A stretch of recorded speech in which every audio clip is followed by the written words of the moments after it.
gentlemen, how y'all doing tonight? How y'all doing for this great occasion? This great pre-Thanksgiving weekend tradition in the WWE. This is the Club of the Man 1993, and I am here live for my live preview and predictions for WWE Survivor Series 2020, as we take a look back at, once again, the show that is based around nothing else but bragging rights. Just bragging rights to prove which brand is superior than the other, even though these same people have collided how many times over the past 4 years when they were at some point on the same brand. And let me tell you something, guys. That brand-to-brand supremacy is gonna be absolutely boring! That's right. Guys, as a late bloomer wrestling fan like me, who didn't start watching wrestling until 7 years ago, I have never, in my opinion, never really seen the point to Survivor Series itself being a Big Four pay-per-view. I really haven't. I get it, it's one of the WWE's longest running pay-per-views. I get that. But let's be real. It's like Royal Rumble, moments happen. SummerSlam, moments happen. WrestleMania, moments happen. Money in the Bank, moments are supposed to be happening. Survivor Series?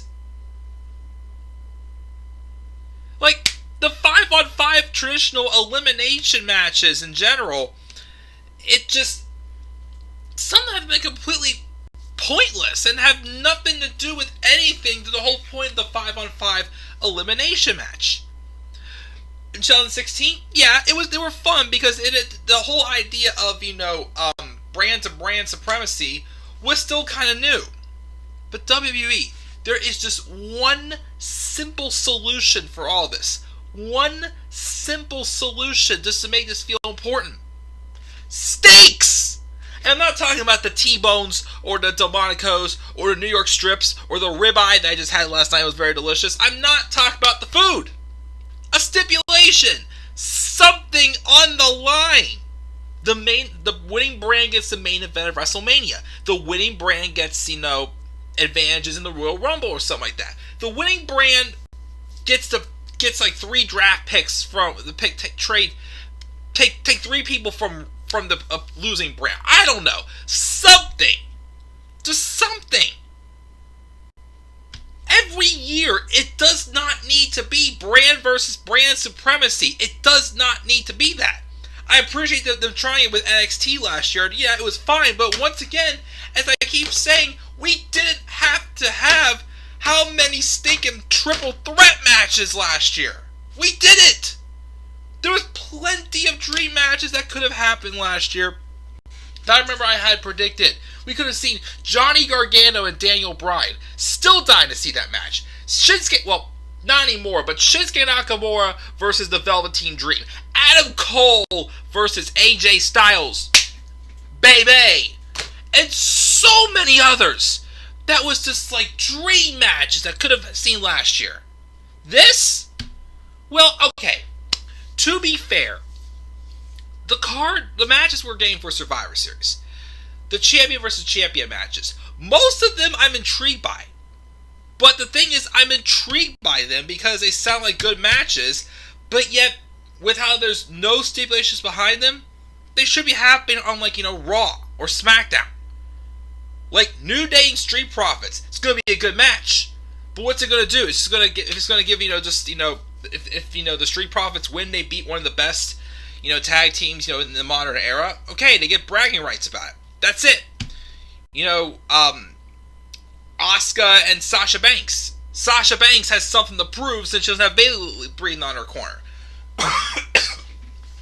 Drew McIntyre and Roman Reigns. Same thing. Drew McIntyre is trying to prove that he's not the secondary champion, and that, while Roman was gone and, Drew was running the company, showing he could really hang with the big boys, Okay, but cool, but once again, what are you going to get out of this? Nothing. Absolutely nothing. Even the 5-on-5 elimination matches. What's it going to do? Make someone else look good? Okay, you could do that in a singles feud. You don't have to do these one-on-one, champion versus champion brand supremacy matches every single freaking year. Why can't we just do something different? That's bragging rights, not Survivor Series. Not Survivor. Okay, yes, there's a sole survivor in that match. Okay, but again, what's it going to do for you? Is Bianca Belair gonna, or like Keith Lee, or spoiling some of my results? Is like the survivors from each team gonna get like a championship match or something like that? No, probably not. It'd be nice if they did that way, but again, nothing is coming out of this. It's just a bragging rights show, and it's boring. No stipulations. It's boring. The winner gets nothing. Oh, they're superior brand. It's the same exact people going one-on-one that we see happen every single year for the past few years. These matches are not that fresh. Okay, some are, but we've seen them. We've seen Roman Reigns and Drew McIntyre. Yes, the dynamics are different right now, I'll give it that, and I'm looking forward to that, but again, we've seen that match. We've seen Asuka and Sasha Banks. We've seen Bobby Lashley and Sami Zayn. Street Profits and New Day, though, that is fresh. I will give it that. That is fresh, but still. And the fact that who's on the teams, nothing special. I'm serious. The last time I think Survivor Series did the right job by telling a story was Team Cena versus Team Authority in 2014. That was the last time we had some great story involved in that match, and I was invested. I was super invested. But this, what's there to look forward to? This is just an episode of Raw or SmackDown just helping to get someone else to get over the hump. That's all it is. That's all it is. I mean, my expectation levels for this show is like a C or C+. That's all I'm expecting out of this show. I'm expecting like a solid wrestling show, but there's going to be nothing coming out of this show. Nothing. I mean, okay, I have a prediction for the main event, a swerve for it, but it's one that a lot of us saw coming, and two, I don't really see how it's going to do much good. But it's a way to protect both the guys in the main event, and also not make it obvious that we're not going to get a tie between Raw and SmackDown, because they keep score even though it doesn't matter one bit. So, yeah. So that's my thoughts.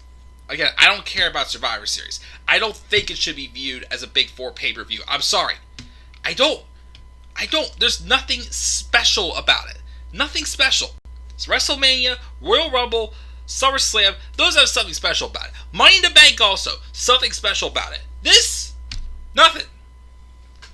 Nothing special. Not at all. So that's my pre-show rant. And of course, there is no pre-show match announced as of now. I don't know what they'll announce to that. But of course, if they do have a pre-show, that match most likely won't count towards the Survivor Series, records, just like it was in 2018 or 2017, 18, 1 to 2. I think it was 18. It was the Survivor Series wherever they had the 10-on-10 pre-show match, and I think the Usos were supposed to go over on the Revival, but they switched or something like that, so they claimed it didn't count, which again just made it look ridiculous. Again, another one of WWE's million excuses on live TV that just make them look absolutely ridiculous. But yeah, I'm gonna quit ranting. We're already 10 minutes into this stream, and I haven't even talked about this show at all once. Besides the fact that again, the concept behind it drives me nuts. It's boring. There's nothing on the line here, and that's just unacceptable. Why am I watching this show if nothing is on the line? Nothing. So, again, besides the fact that, the point of this show, some of these matches still could be good. Even though, again, you're not going to be seeing them. It's just matches you could probably just have on Raw or SmackDown. But, at most, I'm expecting like a C+ show. That's what I'm expecting out of this. So, we'll see what we got. I have my predictions for the 6 matches, and of course, the one segment that we're going to get. We'll talk about it and see what that happens with that match. But let's check the live chat. Let's see what we got here. We've got JR. What's up, JR? He thinks Taker and then Kane's going to come out on Taker, and they're going to have one more match at WrestleMania. Maybe. I don't know. We'll talk about that. Bryan's going to get involved in the Tribal Chief match with Roman Reigns and Drew McIntyre and cost Roman the match, or Jey Uso's going to cost Roman the match. Okay. And we got Mark. Hey, Mark, it's been a while, man. He's back, and he's not looking forward to anything tomorrow. Again, like I said, the matches have good potential to be fun matches. But storytelling, nada. Absolutely no stories coming into this show at all. So yeah, let's talk about the show. Let's see what we got here. So, I got nothing for the pre-show. I don't watch the pre-show. I'll be driving to my friend's house while the pre-show's going on. So I'll be doing that. Again, I'm gonna be going about 40 minutes away from where I live to watch the show tomorrow. And with me working overtime right now, and I have to be, well, I was given the choice again to come in an hour earlier or stay an hour longer. And right now, I'm going in an hour earlier, because if I go in an hour earlier, it will make my day much, much easier and get caught up on things, since the phones don't turn on until 8 o'clock. So, I most likely will probably wait until Monday night to review Survivor Series. Just probably is going to happen. So, let's talk about... So, nothing on the pre-show. So, let's talk about, again, the opening match I think is going to happen. And I think it's one of the matches I'm actually kind of looking forward to. The champion versus champion match, the New Days, Kofi Kingston and Xavier Woods, taking on the Street Profits, Montez Ford and Angelo Dawkins. I have always wanted to see a feud between these guys. I wish it wasn't champion versus champion, which, one of the titles were on the line. Heck, before they had both these teams completely switch brands and just swap titles for whichever brand they were going to, I was still hoping we would have had a tag team merger match to merge the titles. Because, let's face it, the women's division, if they actually built them up, made more people feel relevant, could probably survive with 2 titles. Even though I still think that would only really need one of every title, just one title, except for, the Intercontinental United States Championship. Those are fine, but we've been down that path how many times, guys? It's not happening. Unless they would completely drop the brand split. Which I'm still saying to this day, guys, even though the WWE has, had its loopholes in the brand split the past 2 years or so, I'm still pro brand split. I still, again, if WWE would ever go back to all superstars being on both shows, I legitimately would only watch one show. I would only watch one show, because I don't find any point in watching 2 shows that literally the same thing's going to happen. I'm not. But the New Day and the Street Profits, it's probably the most fresh match out of any of these champion versus champion matches. And I think it will be fun. Both these teams are very similar, with their microphone skills, their in-ring abilities. It's going to be this could be a show-stealing match tonight, candy. But of course, as far as who's going to win, the newbies, the Street Profits. I think this was pretty obvious that we're going to see the Street Profits win. Kofi and Xavier, they've always been fun, but let's face it, even since, they split, Big E up with them, the point of having them be just a New Day in general is just, I don't know, what's the point of still, having them together if, Big E's on a separate show, and they're doing nothing with him, by the way. I'm hearing rumors they may be dropping Big E's push. Which I don't get why, because Big E actually was doing very good. Even though his matches with Sheamus weren't the best, they were still telling an excellent story and showing how much single potential Big E has. I've always believed it. But yeah, Street Profits, still the momentum. New Day is tag champs also. I don't know, just don't really feel it as special, especially with all 3 of them not together anymore. So, obviously put over, the younger guys, the newer team. Street Profits get the win here. Pretty obvious. But it's going to be a fun match. I think, again, this has potential to be match of the night. That or, Reigns and McIntyre.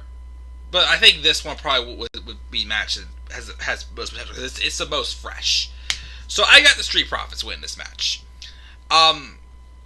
Next match is the women's 5-on-5 Survivor Series elimination match. It is going to be from Team Raw. It is the Raw Tag Team Champions.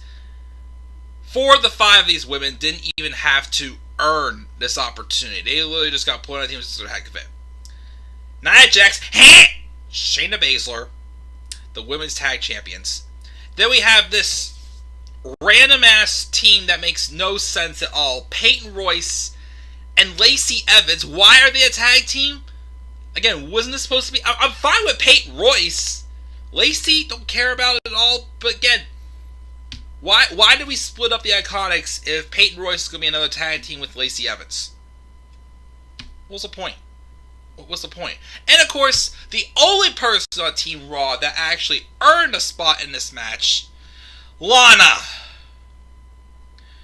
So you're making a mockery out of Lana. Yet you give her an opportunity like this. How does that make the rest of the team look?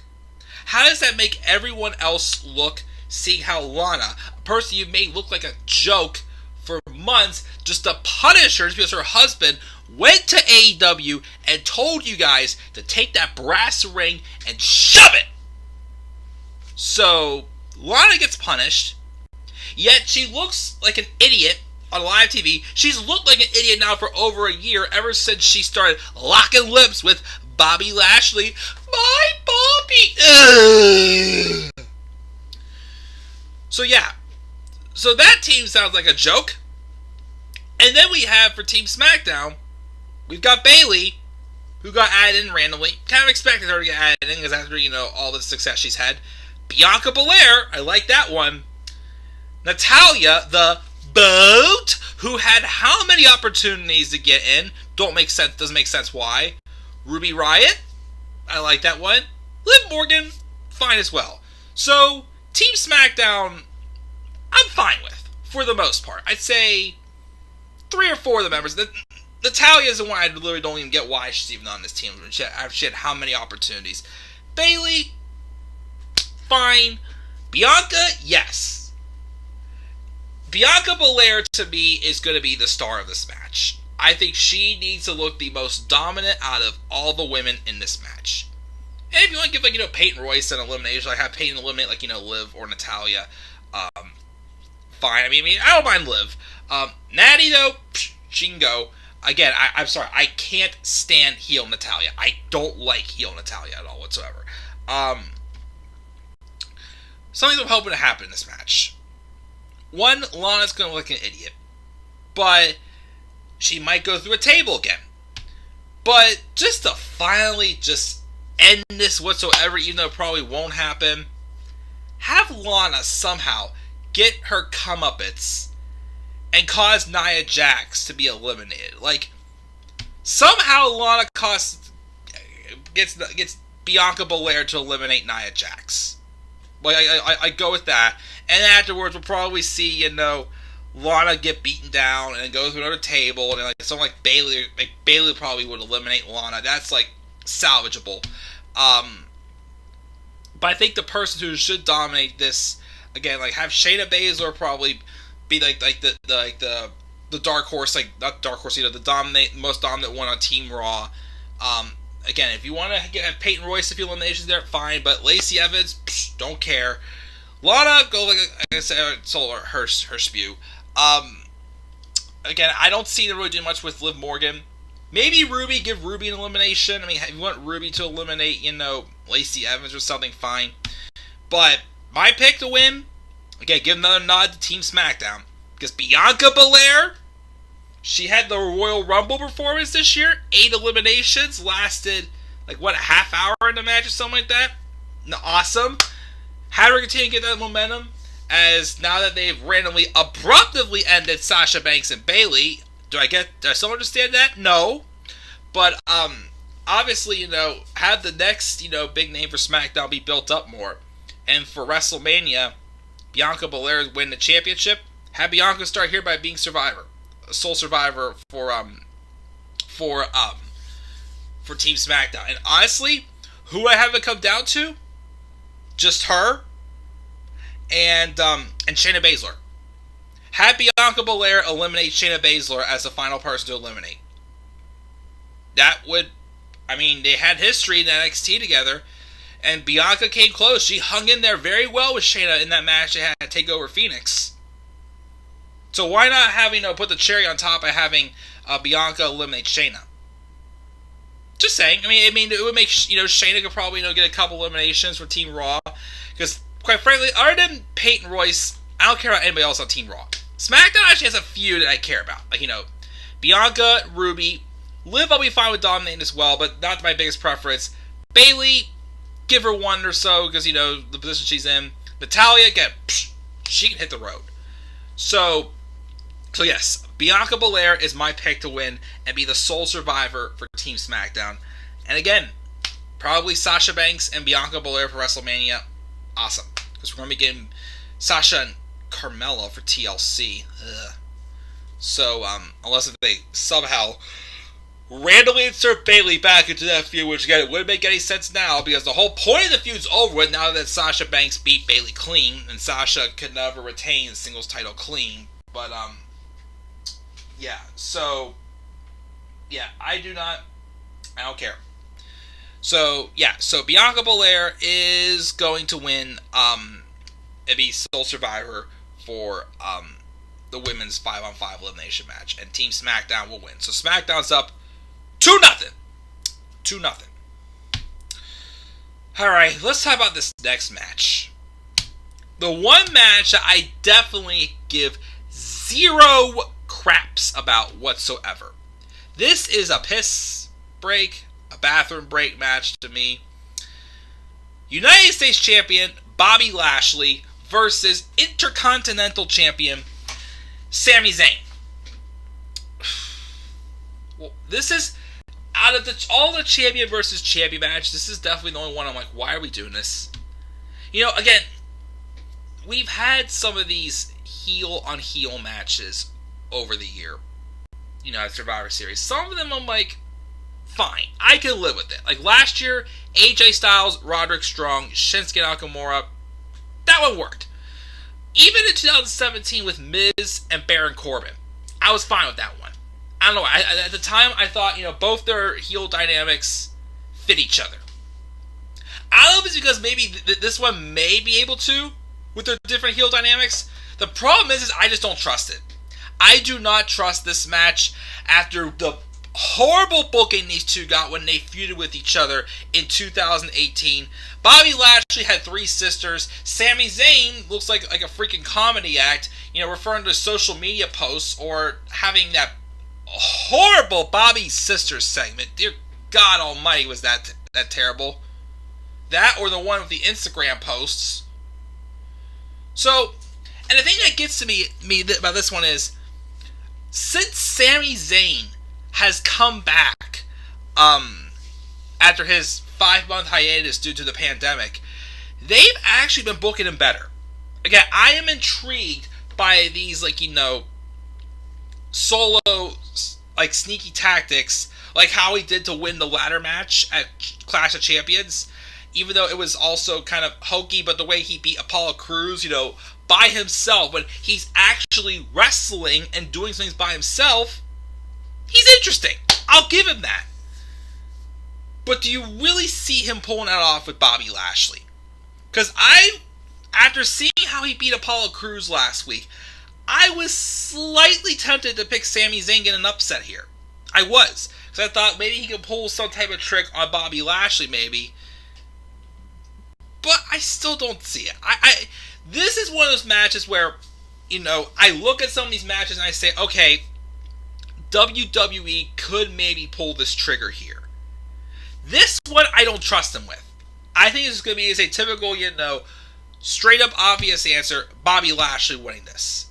And he's going to squash Sami Zayn and make Sami look like a joke. Because once again, also, apparently, Vince has never cared about the Intercontinental Championship, which is a shame.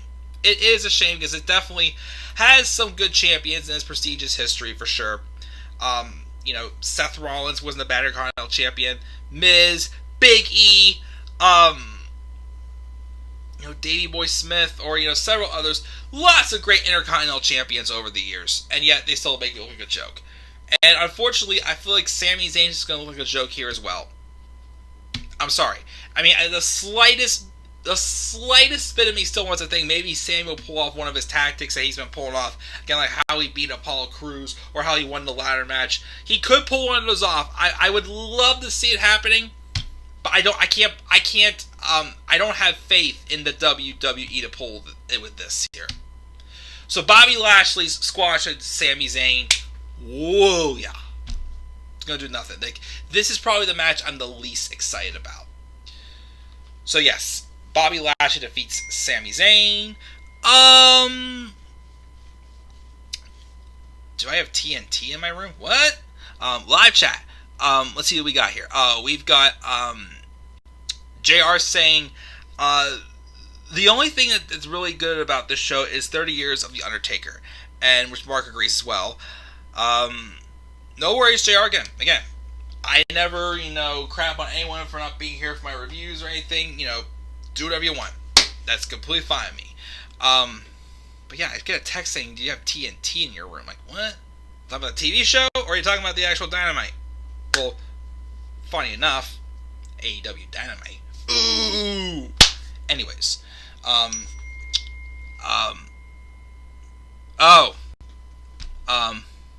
Yeah, something else. Never mind. I can tell somebody's watching my stream here that's texting me, so thank you. Anyways, so let's roll with the flow here, and let's get to the next match. The Women's Champion versus Champion match. Asuka versus Sasha Banks. So, obviously, when I was hoping they were continuing the Sasha Banks and Bayley feud, my thing was I didn't want them to, one, kill the whole idea of Sasha Banks not being able to retain through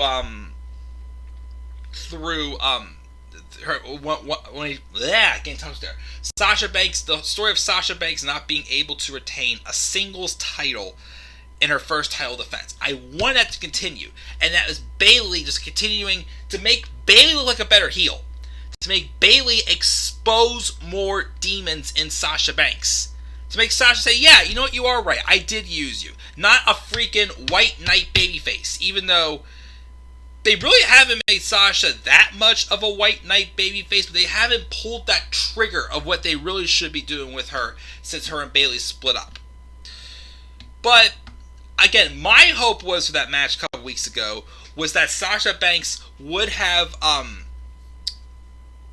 my hope was that Sasha Banks would have, done some type of a heel tactic, or some type of way to cause a DQ or something in the show that Bayley was getting in her head. Something like that. Not just have her just beat Bayley clean and just end the feud. You literally dragged and had how many years to lead to that moment just to cut off like that and just move on from it? No. And just to go to Sasha Banks and Carmella? What the hell? But, anyways. So, I did not like the promo these two had last night on SmackDown. It was basically, yeah, you're talking, I can't understand what you're saying, I can't see you. It was just kind of dumb. The simple story behind this match should just be that Sasha Banks has something to prove to herself. Since she obviously could not beat Asuka by herself when Bayley was in her corner. That should be the simple story they should have told, not that stupid, oh, I can't see you, and I'm the boss, I'm the standard, I'm the blueprint. It's you had to add in that element. That element of, okay, these two have faced each other how many times, but what's different this time is the fact, again, Sasha Banks is all on her own against Asuka. Asuka's beaten Sasha and Bayley how many times? Let's put it that way. Except for, again, Bayley randomly making herself the referee and making it legal, and then that stupid finish they had to their match on Raw when Sasha officially won the title, when Bayley basically wrote off Kairi Sane. That finish was so stupid. Anyways, but now that Bayley's out of the picture for now, I'm going to go and say Sasha Banks should win this. Again, even though they're not quite playing on a story, I think Sasha Banks has something to prove here. So give her the victory over Asuka. I think Sasha Banks wins to give SmackDown 3 victories to 1. Of course, you know that they're going to keep it close. You know that WWE's going to keep it close, So that's why, again, I wouldn't... Because as of now, if I had my choice, I'd have Sami Zayn beat Bobby Lashley. I would have Sami Zayn beat Bobby Lashley, because I feel like, that would be more beneficial. But nope, that's the one match I don't trust WWE to pull the trigger with. So, I could be saying SmackDown's almost sweeping this, but either way, I didn't see SmackDown win the Men's Survivor Series match. Well, kind of did, but I don't know. But yeah, so 3, SmackDown 3, Raw 1. Sasha Banks winning this match. That's my pick. Match number 5. Match number 5, I think, is the men's 5-on-5 elimination match. Team Raw has AJ Styles, the phenomenal one, the captain of Team Raw, who apparently needs a bodyguard, and I still don't get that. Along his side is the limitless Keith Lee. Riddle be this, bro. Matt Riddle, I'm sorry. Riddle, as he is now, is because apparently WWE doesn't want his Google search to be about his past allegations, so he has to be just Riddle, which just makes him look ridiculous. Yeah, he's riddling me this. He's going around and giving everybody, code names and sound like an idiot. Fireface. Hey, bro.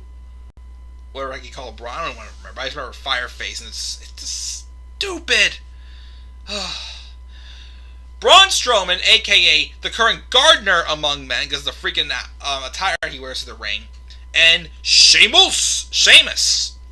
And Team SmackDown's Seth Rollins, the SmackDown Savior, Kevin Owens, Jey Uso, King Corbin. Why is he still king? I thought he was only king for a year, but he's still King Corbin. And just because, Otis. So, let's put it straight here.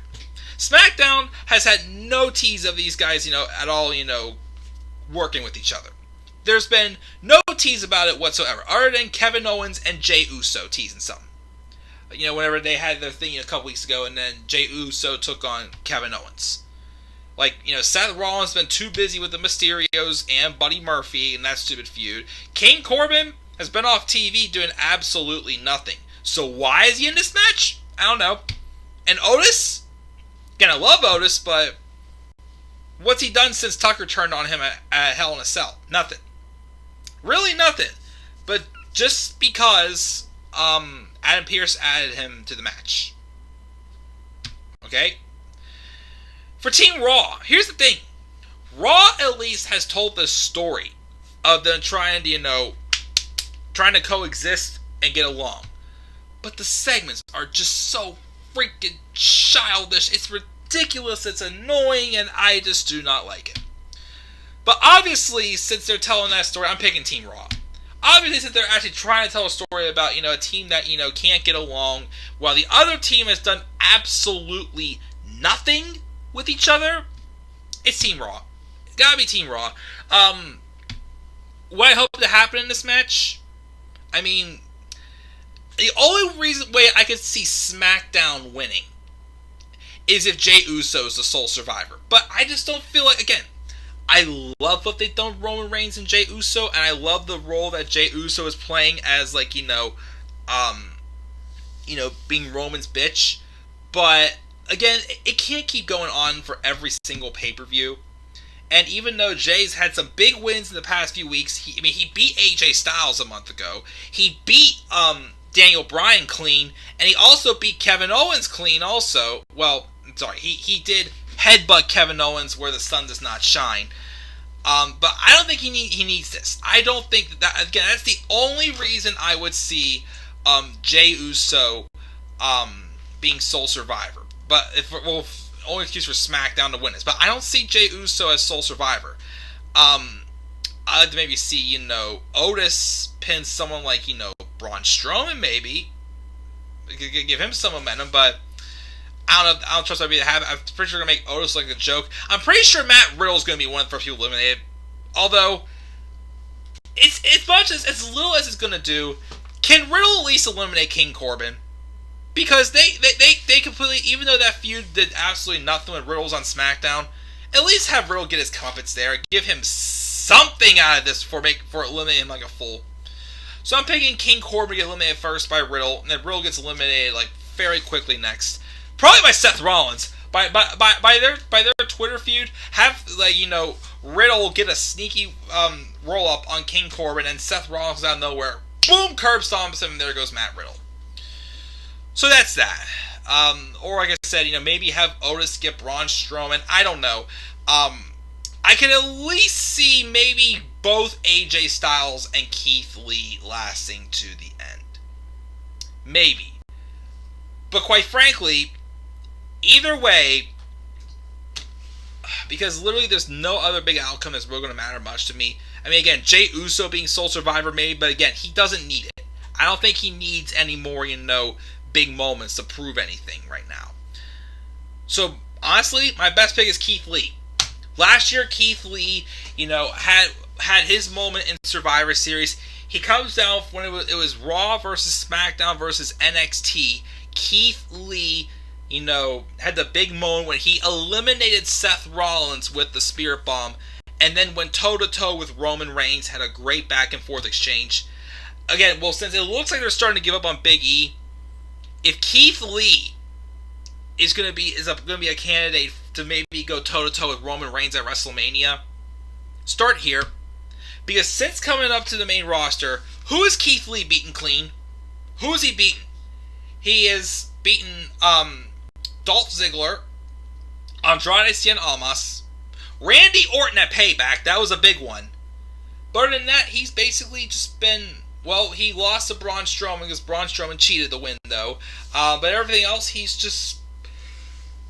It was a no contest or by disqualification or something like that. They've not really done much with Keith Lee at all. So, why not have Keith Lee capitalized where he just missed capitalizing last year and then being sole survivor?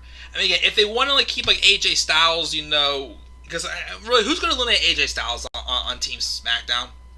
Really, who do you really see eliminating AJ Styles? I mean, if it's a babyface, I can see maybe some more options like Rollins or Jey Uso, but I don't see it. I don't see it.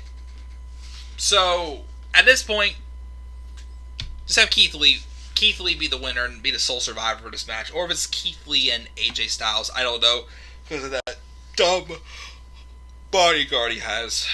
But, that's my pick for that one. Get by this cake. It's pretty good. You know what I mean? Yummy. Okay, so that's my pick. So it'll make it SmackDown 3, Raw 2. So either Drew McIntyre can tie it up in the main event, or instead SmackDown wins for the 2. So this next one, the main event match. So we still have a segment to talk about here. The main event match for the show is the only one that changed. Well, kind of the women's one-on-one match. They had to write out Mandy Rose and Dana Brooke due to Mandy Rose's injury. But the main event of the show is going to be Drew McIntyre, WWE Champion, versus Universal Champion Roman Reigns, the Tribal Chief. Boy, was this one tough. If it was Roman Reigns and Randy Orton, I would have said definitely Roman Reigns. But they did absolutely no build to Roman Reigns and Randy Orton. To kind of give, McIntyre another little nudge as a babyface, having him, come over to SmackDown last week and basically, get in Roman's face to then get the momentum to go have those personal backstage moments with Sheamus to go into to last Monday and reclaim back the WWE Championship, and basically, just keep Roman's word of get one of these and then we'll talk. And then again, the promo that Roman cut last night that completely just tore down Drew McIntyre limb from limb from limb from limb. How he was only the top guy because Roman Reigns stepped away for a bit. And the moment Roman came back, he came back to reclaim his throne because he believed he knew how to handle being on top. He doesn't think Drew McIntyre can handle it. So he just tore him to shreds, saying now that I'm back, you're knocked back down to just a secondary champion compared to me. He believes he is the man of the company. But Drew McIntyre wants to show him that it's him that's the man of this company. He runs the business around here. He calls the shots. But who's going to come out on top? So, these two had a series of matches last year. A WrestleMania match that was kind of a cool-down match. They had one or two matches on Raw, even though at the time Reigns was on SmackDown, during this dumb wildcard rule. And then they also had a match at Stomping Grounds. Yeah, remember that terrible show? Yeah. That match was good, except for the fact that, once again, Roman Reigns is able to beat both Drew McIntyre with interference from Shane McMahon. Yet Roman couldn't beat Shane McMahon with interference, which made no sense. That still made no sense. But now that the dynamics are more right, Drew McIntyre being the very confident, badass babyface, Roman Reigns being the heel who, thinks it's a right for him to be up on top and is just in so much power right now. That's the right dynamics. So with that being the case and the story being told to get to that match, it makes it intriguing. But once again, one, it's just nothing but another bragging rights moment. And two, who takes the loss here? This one was very tough to think about. Because, as rare as this has been for many years, Roman Reigns should not be losing clean yet. He should not. Drew McIntyre, though, has no reason to lose clean either. So as tough as this was, even though I don't think he's in good spot to even be in this position, but I'm predicting for this match to be protected. I think it's going to end in some sort of draw. Whether what I'm going to think is going to come out of this show is going to happen, whether it's just, a double count out, or, just a double pinfall or something. No disqualification from one on the other or anything, or maybe, unless it's Roman Reigns being pushed to the limit, and he, weasels out when he basically fires his best shots. At least make it look like a badass before firing that, shot to, prove that, he felt threatened. Or just general, the cash in. Either way, this match is not ending clean. It's not. And either Roman's going to literally get disqualified by beating the shit out of McIntyre when he realizes that he has beat his match, or Miz is just going to get involved and he's going to cash in and cost Drew the match. Either way, I think that's what's going to happen. I mean, I'd hate to see Drew win the title back and drop it back again, because it's getting a little complicated, especially with that. I'm still thinking they're probably going to have a match. If Miz doesn't cash in, I think we're heading towards a triple threat match at TLC with McIntyre, Orton, and The Fiend. But I think that Miz cashes in here to help protect both of them from losing clean. Because neither one of these guys need to lose clean right now. So, it was a tough decision. Probably the toughest one for me to predict. But I think Miz is going to cash in and win the title here. Even though, once again, this Miz I can't stand. Again, if it was 2016 to 2018 Miz, let's go, take my money, world champion. Now it's like he's a joke.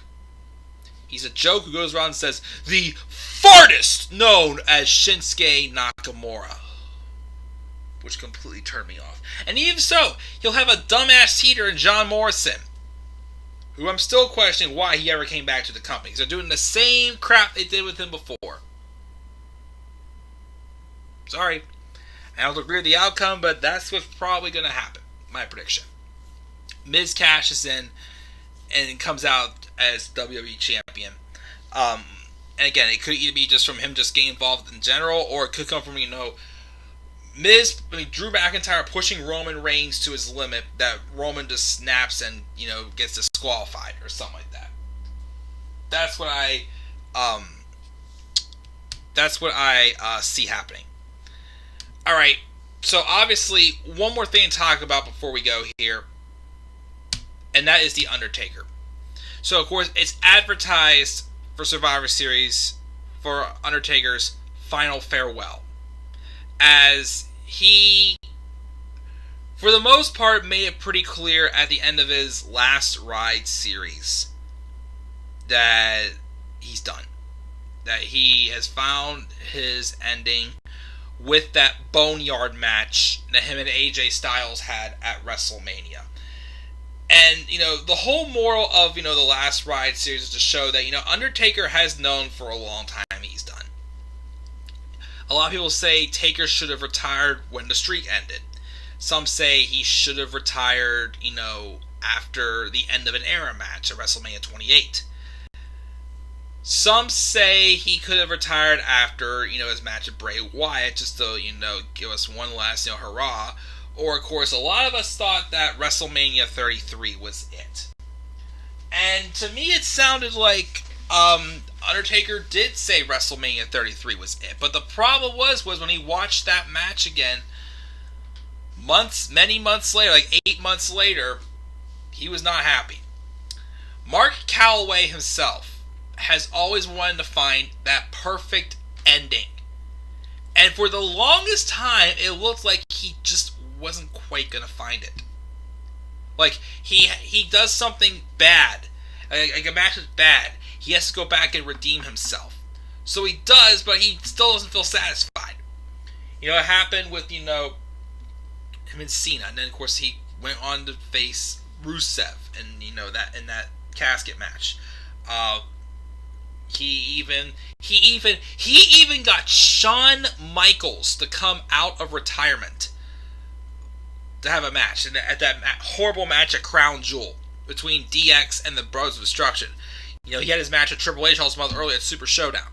And again, he just was not finding that ending.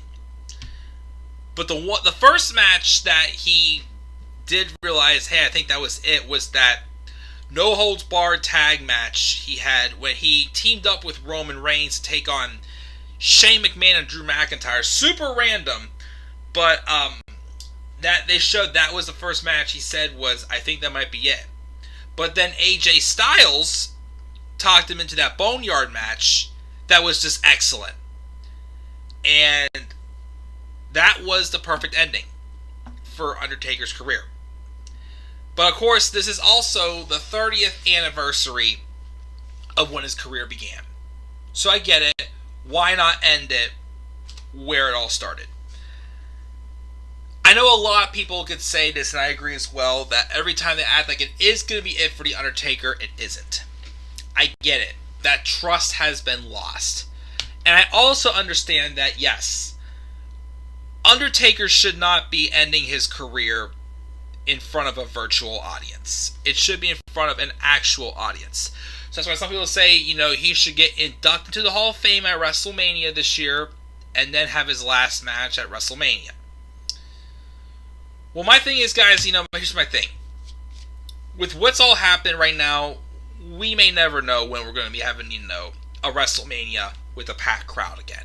Or when we're ever going to be having, live fans in attendance at a WWE event. I mean, we have like 10 to 15% for AEW, but WWE doesn't want it to unless they have the full crowd again. So, why not just end it where it began? I think, again, we're having like Savio Vega, and a few others come back. I think Kane's going to be there. A couple others going to be there. You know, maybe an emotional send-off.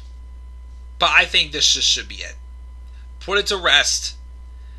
And, you know, just, again, have Mark Calloway ended at the show where it all started for him, back in Survivor Series 1990. At his 30-year anniversary, just have him this be, you know, the final farewell. I mean, even if they did have him appear for, you know, a segment, doing a choke slam or something like that. You know, that's... Shawn Michaels has done it on occasion. Stone Cold Steve Austin shut up and give people stunners occasionally. You know, it's not going to hurt for Mark Calloway, The Undertaker, to show up once in a blue moon just for a segment. You know, but to actually, you know, like, give us that closure that his in-ring career is over, you know, just do it here. Just do it here. Don't piss around anymore. Don't hurt his reputation or legacy anymore. It's done. This is where The Undertaker's career will rest in peace. But of course, as always tons of respect for The Undertaker's done for this business. One of the best gimmicks in wrestling history. And it deserves to end where it all started, at Survivor Series. Which is, of course, why I will be wearing my Undertaker shirt tomorrow night. Because I think this is where you should say, this is it. His final farewell.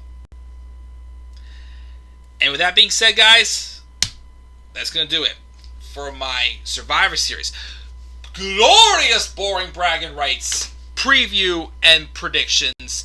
Again, my picks again were Street Profits over New Day. I was then having Team SmackDown over Team Raw for the women, Bianca Belair, Sole Survivor. Bobby Lashley over Sami Zayn in the U.S. Champion versus Ice Intercontinental Champion match. Sasha Banks over Asuka. Team Raw over Team SmackDown for the men with either just Keith Lee or both Keith Lee and AJ Styles for Team Raw surviving. And Miz cashing in and defeating Drew McIntyre for the WWE Championship. So technically 3-3, and The Undertaker retires officially. His final farewell. Just a nice segment to close out the show. That's it. Those are my thoughts, guys. Again, I don't expect me to review it tomorrow night. Again, depends on how late the show goes. Again, I gotta be at work for 7:30 on Monday. So I probably won't be reviewing this show until Monday night. Before Raw. So, that's that. So what are your thoughts, guys? What are your thoughts on Survivor Series 2020? Make sure to leave your thoughts down in the comment section below. And as always, be sure to slap a like on the video, subscribe or comment to my channel, and follow me on Twitter at DemandAirBoy93. Until then, guys, I'm checking out. Have a good night. I might try to get some Let's Plays in, try to do 1 or 2 rounds of Harry Potter, maybe before I go to bed. We'll see. So, with that being said, guys, I'm checking out. Have a good night. I'll see you all later. Peace out, everybody.